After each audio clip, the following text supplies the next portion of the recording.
Charles mulwadde kululi najja wano ne mbagamba nti yali mulwadde tetufunako awo eddagala naye olunaku lwaleero essimu gye nfunye zibadde essaawa nga bbiri kitundu awo awa Charles ankubidde Charles olunaku lwaleero katono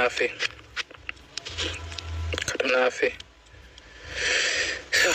twajjako kwano ne mbagamba ababeera SBF ku YouTube story twagitwateekayoko nga tubagamba Charles mulwadde aludde n'ebirwadde Charles nga abasinga mukimanyi nti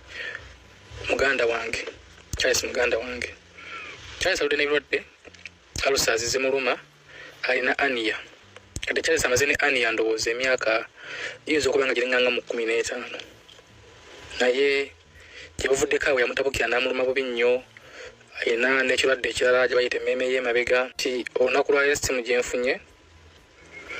nga Katonda atufeeko kuba maama wakubye walinga naye atidde olunaku lwaleero ania alumye Charles n'agwa wetaabuza Mr. Charles n'agwa ku ttaka nga bwesimiro sigirikodinze naye nga enkyanja kugendayokko tulabe ndi confused abasinga bangamba Charles amulongoose abalala bagamba akozese abo ndi confused ebyaddala embeera gye ndimu essaawa zino si nnungi ennaku zino sisa zino okola ennaku zino si nnungi naye alina kiro bwe kituukawo simanyi Mukama y'asinga okumanya naye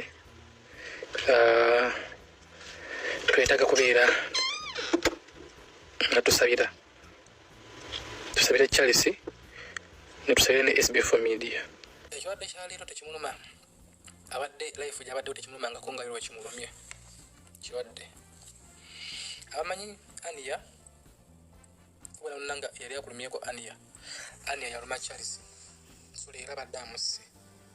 ne twebuuza balina mulongoosa nzize kubeebuuzaako ndi mukutya andi tuli mukutya Charles akoze emyaka gye gikuze mumumanyi bulungi twogera Charles ayozanga alinganga mu 50 plus agenda mu 60 years emyaka egyo girongoosebwa oba mulongoosa sagaladde kireeta bwe oba mulongoosa n'ayitirayo mba nsigalawa si byangu naye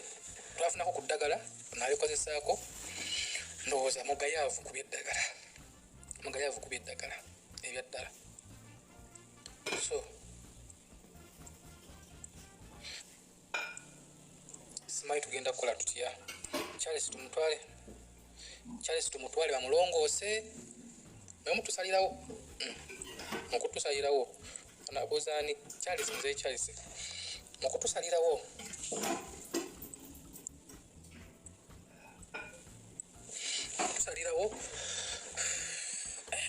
gatwesibye dda kyomba mumanya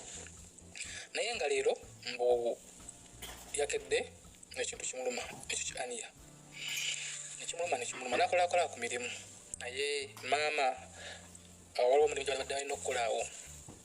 abadde mumakati ng'akolaawo emirimu abadde kusindika gaali nga babadde basomba Charles mbu n'agwa ekigwo mulundi gumu